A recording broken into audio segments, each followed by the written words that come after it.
Hello and welcome to another EG Recap. You know who I am, and I've got 3 stories for you today. Looks like that Red Dead Redemption 2 remaster for the PC I told you guys about earlier is getting shut down. There's also an action RPG called Greedfall coming out tomorrow, and one of our non-news writers claims that 5 years after its launch, Elder Scrolls Online is finally worth playing. But before we jump right into those, I've got another little piece of news. After speaking with Jeremy today, I've been given the go-ahead to start streaming a playthrough of Sekiro to this YouTube channel. I'm going to title it A Games Journalist Plays Sekiro. Now it's been, I want to say, probably about a year, probably over a year since I've played any kind of game. But I think Sekiro's probably a good one to pick to jump back in. I'm sure nothing will go wrong there. I don't know exactly when the stream's going to start yet. I've got to figure out the logistics, the hardware and software on my end, and how to get it streaming to YouTube, all that good stuff. And then the time. I've got to find the time, of course. But when I get all that set up, I'll be sure to let you guys know. And you should definitely come check it out. It'll be fun. But on to the news. In our first story by Mr. Irwin, Wanted Dead or Alive, Red Dead Redemption fan remaster halts development. Now, I've talked about this one on a previous recap. It was a fan-made remaster of Red Dead Redemption 2 that brought it over to PC. And you guys called it. You said Rockstar is going to shut this down. And you were right. The unofficial PC remaster for Red Dead Redemption The Damned Enhancement Project may have had a run-in with the town sheriff, Take-Two Interactive. Take-Two Interactive? Saying the publisher is Rockstar Games. Oh, it's both of them. After months of hard work and the recent reveal of a teaser trailer for the project, things were looking good for the modder gaming Damned, to the point that he was branching out for people interested in helping with the project. That's all come crashing down with a new statement from Gaming Damned on the project page for the mod on GTA forums, wherein he says, "Please note project halted. Update video will be made and will explain. I'm not very happy. Please understand for the time being, all will be explained." The announcement was also followed by a few posts on the forums, and while Take-Two's name is never explicitly used, it's pretty clear who he's speaking of. On that note, it's also stressed that he received a phone call and not a formal cease and desist letter, and that they also tried to warn him to keep quiet about it. That's shady. It's an abrupt but not entirely unexpected end to a massive fan project. Certainly not unexpected from EG readers. Companies have intervened before during fan remakes several times, such as Konami cracking down on the fan remake of the original Metal Gear. Though some cease and desists have better outcomes, as the Resident Evil 2 fan make was shut down by Capcom, and then the creators were invited to sit down and talk with developers at the company about an official remake, which we saw released to critical and community success earlier this year.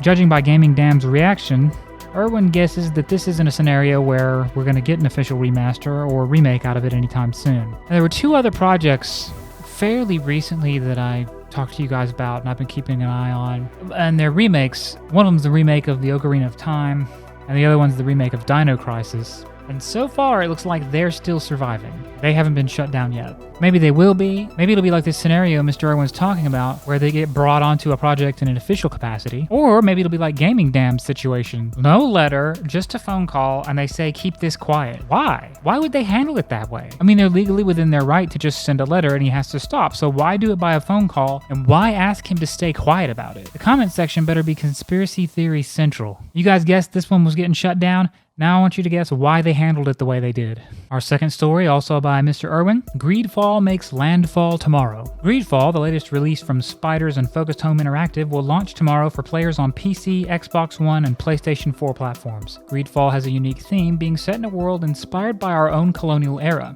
In Greedfall, players are part of an expedition to a faraway land, the island of Tir Frady, in an effort to not only claim this new land, but to seek a cure for a terrible sickness that has come to plague much of the old world. Gameplay is set to be a mixed combat and diplomacy as players navigate a strange new land where decisions large and small can impact the world around them. The launch trailer gives a deeper emphasis on this, showing a mix of a world embracing diplomacy and warfare in equal and escalating measure throughout. It shows varying perspectives of a situation that looks dire for everyone involved. Setting the mood further, the trailer is set to the song Fighter by X-Ray Dog. Can't say I'm familiar with that one. In recent weeks, several videos have come out about Greedfall, including several minutes of gameplay and a feature on how companions work in the game. And both of those videos are linked in the article below. It looks to have shaped up to be an interesting premise, and with promising gameplay shown as well, it may be a good port in the storm. There have been a lot of great games launched this year, but a heavy lack of narrative-driven RPGs, with most of the upcoming ones seeming to fall on release dates next year. Greedfall is available tomorrow, September 10th, for players on Xbox One, PlayStation PS4 and PC platforms. And wouldn't you know it, he's got links to where you can buy them on each of these. And speaking of narrative-driven RPGs,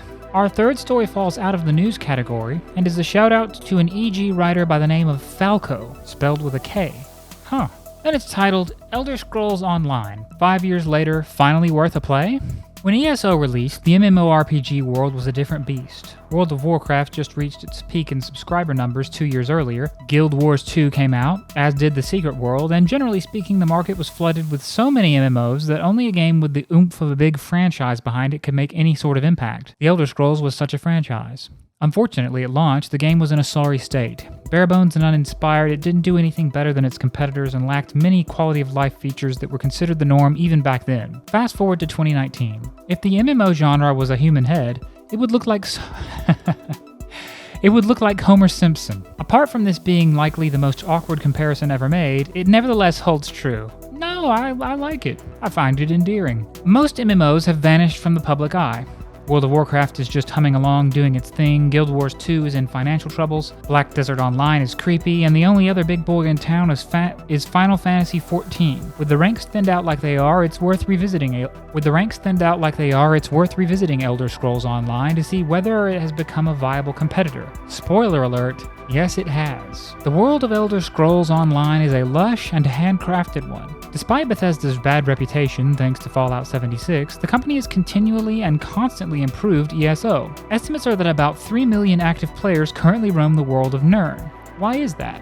Falco explains. The sheer amount of content that the game has now is staggering. Dozens of dungeons and raids, a map that, thanks to various DLCs, which you can buy separately and or get access to if you subscribe, is several times bigger than the map of Skyrim. Character customization and thousands of housing items guarantee that you will likely burn out on MMO fatigue much quicker than you can complete all the content. The game offers both open-world PvP and instanced battlegrounds for those wanting to bash their fellow gamers' heads in. You can mix and match your armor, skill lines, and weapons. A heavy plate-wearing thief dabbling in magic is, for the most part, as viable as a light-armored warrior who is also a werewolf. Whatever it is you can imagine doing in an MMO, it's very likely you'll be able to do it in this game. It's that open. Crafting, alchemy, pickpocketing, assassinating, role-playing, it's all there. And thanks to years of improving its shortcomings, this massive package is wrapped in a ton of quality-of-life improvements. Just recently, the Scalebreaker patch/DLC continued making crafting a far smoother experience than it was before, proving that development is indeed still going strong. Of course, the game is not without fault. Its biggest problem right now is actually its popularity.